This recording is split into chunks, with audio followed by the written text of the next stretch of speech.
होत्या मी त्याच वेळेला दिल्या.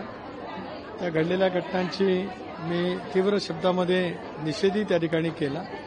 त्याच्या अनुषंगाने राष्ट्रीय कार्याध्यक्षांनी सूरज चव्हाण यांचा राजीनामा सुद्धा त्या ठिकाणी घेतला. शेवटी घडलेल्या घटनेच्या बद्दल त्यांना जी शिक्षा द्यायची होती ती दिलेली आहे. गेले अनेक वर्ष सूरज चव्हाण सुद्धा पक्षाच्या संघटनेमध्ये काम करतात. पक्षाच्या कोर ग्रुपने त्यांच्यावरती प्रदेश सरचिटणीस पदाची जबाबदारी विचारपूर्वक त्या ठिकाणी दिलेली आहे. परंतु अंजली दामानी म्हणतात की 23 दिवसात उपमुख्यमंत्री अजित पवार पलटले म्हणतात. एक असं आहे की प्रत्येकाला लोकशाहीमध्ये टीका टिप्पणी करण्याचा अधिकार असतो आणि प्रत्येक राजकीय पक्षाला त्यांचे निर्णय घेण्याचा सुद्धा लोकशाहीमध्ये अधिकार असतो. पक्षाच्या वरिष्ठ कोर ग्रुपने त्या संदर्भातला योग्य तो निर्णय घेतला आहे आणि त्यामुळे त्यांची नियुक्ती त्या ठिकाणी झालेली आहे. आधी शिक्षा आणि आता शाबासकी. एक असं आहे की शेवटी प्रत्येक मी मगाशी सांगितल्याप्रमाणे लोकशाहीमध्ये प्रत्येक संघटनेला आपापले मत मांडण्याचा निश्चित त्या ठिकाणी अधिकार आहे. घटना घडली त्याचा साधनते वृत्त सुद्धा आपण सर्वांनी मिळून त्या ठिकाणी पाहिलेलं आहे. पक्षाच्या वरिष्ठ ग्रुपने कोर ग्रुपने हा त्या संदर्भातला निर्णय घेतलेला आहे. त्याच्यामुळे स्वाभाविकपणे क्रियाप्रतिक्रिया उमटल्या जातीलच. ठीक आहे. सर, रायगडच्या पालकमंत्री पदाच्या संदर्भात सातत्यानं वाद जो आहे तो उफाळून येतो. तुमच्यावरती सातत्याने टीका जी आहे ती शिवसेनेच्या आमदारांकडनं होते. त्याला तुमच्याकडनं काय प्रत्युत्तर असणार का? कारण की भरत गोगावले देखील म्हणतात. मी कधी राजकीयदृष्ट्या प्रत्युत्तर कुठल्या गोष्टीचं देत नाही. टीका टिप्पणी ही नेहमी होतच राहत असते. पालकमंत्री संदर्भामध्ये सुद्धा माननीय मुख्यमंत्री, दोन्ही उपमुख्यमंत्री, रायगड असेल, नाशिक असेल या संदर्भातला निर्णय योग्य वेळेला त्या ठिकाणी घेतील.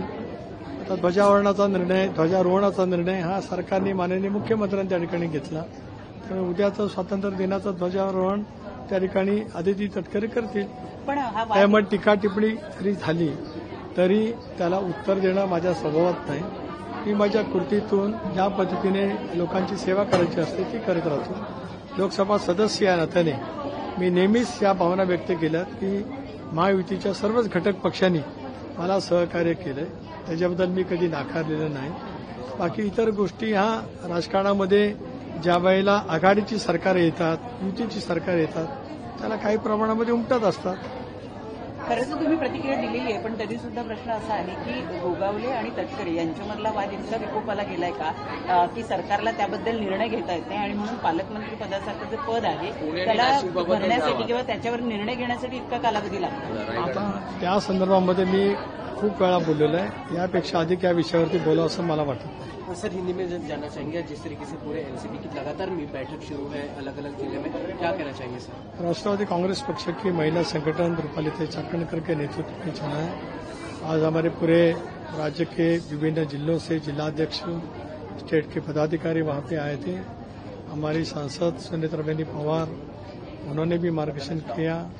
महिला बाल कल्याण मंत्री अदिति तटकरे उन्होंने भी यहाँ पे आके मार्गदर्शन किया. हमारे वरिष्ठ साथी राजलक्ष्मी भोसले, सुरेखाताई ठाकरे, विभिन्न जिले के हर महिला संगठन को यहाँ बोलने का मौका हमारे महिला अध्यक्ष ने वहाँ पे दिया था. चुनाव जो स्थानिक स्वराज्य संस्था के आने जा रहे हैं उसको मद्देनजर रख के राष्ट्रवादी कांग्रेस पार्टी अपनी संगठन के काम चला रही है. कृपालताई के माध्यम से राष्ट्रवादी कांग्रेस पार्टी की महिला संगठन उसी तरह से उसी दिशा में अजीत दादा के नेतृत्व में काम करती है. सर, हमने आपका स्पीच सुना जिसमें आपने राहुल गांधी वो कह रहे हैं कि जब तक वोट चोरी नहीं थमती तब तक हम रुकेंगे नहीं. 17 अगस्त से वो बिहार में ये यात्रा शुरू करते हैं और कह रहे हैं कि जब तक फ्री एंड फेयर पूरी लिस्ट नहीं हो जाती तब तक हम रुकने वाले नहीं. देश को स्वतंत्रता मिलने के बाद राष्ट्रीय इलेक्शन कमीशन जिनको स्वायत्तता है उनको अधिकार दिए हैं. मुझे लगता है कि उनके स्वायत्तता पर कोई शक लेना उचित नहीं है. जो कुछ उनके बारे में आपकी शिकायतें होगी, जब मतदारों की सूची तैयार की जाती है उसके बारे में भी प्रसिद्ध की जाती है. सजेशन, ऑब्जेक्शन उसके ऊपर हम दे सकते हैं, छानबीन हम कर सकते हैं. इतना होने के बावजूद भी एक चुनाव हारने के बाद जब ऐसे आप बयान देंगे तो देश के हित के लिए, देश के डेमोक्रेसी के लिए वो ठीक नहीं, इतना ही मैं कहना चाहता हूँ। लेकिन सर अभी आपने जो स्पीच दिया उसमें भी आपने बोला था कि बिहार में जो एसआर लागू हुआ है उसको लेके हमने भी तैयारी करनी चाहिए। आपने अपने स्पीच में बोला है कि हमें भी प्रिपरेशन करनी चाहिए। क्या ऐसा ही एसआर महाराष्ट्र में भी लागू होने वाला है? नहीं, आपने सुना नहीं, आपने कुछ गलत उसका अर्थ निकाला है। मैंने ऐसी बात किया कि बिहार के एसआर के बारे में जब बयान देते हैं विरोधी पक्ष नेता राहुल गांधी जी और कई विपक्ष नेता, तब महाराष्ट्र के विधानसभा के चुनाव में जो कुछ हो गया ऐसा उन्हें लगता है उसके बारे में वो बोलते हैं। इसके लिए मैंने यही आज पार्टी के एमएलए की मीटिंग में भी वही बोला, आज हमारे महिला संगठन की मीटिंग में वही मैंने बोला था कि हर विधानसभा चुनाव की जहां पे राष्ट्रवादी कांग्रेस पार्टी ने चुनाव लड़ा होगा, हर बूथ की हमारे पास जानकारी है। लोकसभा में वहां पे कितने मतदार थे, विधानसभा में कितने बड़े, कितने वोट वहां पे ज्यादा हो गए। देखिए, लोकसभा में कभी परसेंटेज कम होता है, विधानसभा में ज्यादा होता है। पंचायत का, जिला परिषद का, नगर पालिका का चुनाव में ज्यादा वोटिंग परसेंटेज बढ़ते हैं। तो इसके लिए जो कुछ आज बात विपक्ष नेता कह रहे हैं वो ठीक नहीं। राज ठाकरे जी अगर कह रहे हैं कि हमको भी उनके भी कार्यकर्ताओं को उन्होंने बता रखा है कि स्थानीय निकाय के चुनाव से पहले सूची जांचने की जरूरत है और सूची जांचेंगे। वो तो सही है ना, शुरू से वो है। इसीलिए चुनाव आयोग ने बीएलओ हर पार्टी के वहां पे अपॉइंट किए हैं। हर बूथ पर हर पार्टी के एक बीएलओ जो यादी की छानबीन कर सकती है, उनको भी यादी मिलती है, तो उन्होंने काम करना चाहिए। ठीक है। मराठीमध्ये याच प्रश्न मतदार यादीच्या घोळावरून आता पुन्हा एकदा महाविकास आघाडी जी विधानसभेच्या निवडणुकीनंतर शिल्लक आहे किंवा नाही असे प्रश्न निर्माण होत होते। आज वायबी चव्हाण सेंटर इथे महाविकास आघाडीची एक बैठक जनसुरक्षा विधेयक आणि त्याचबरोबर मतदार याद्यांच्या संदर्भामध्ये जो आरोप राहुल गांधी यांनी केलाय त्या अनुषंगानं होती आहे।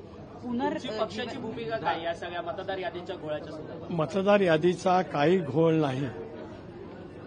मतदार नोंदणीची प्रक्रिया अव्याहतपणाने सुरू होत असते। निवडणुकीच्या विशिष्ट कालावधीच्या अगोदर ती थांबते, त्यावेळेला मतदारांची यादी प्रसिद्ध होते।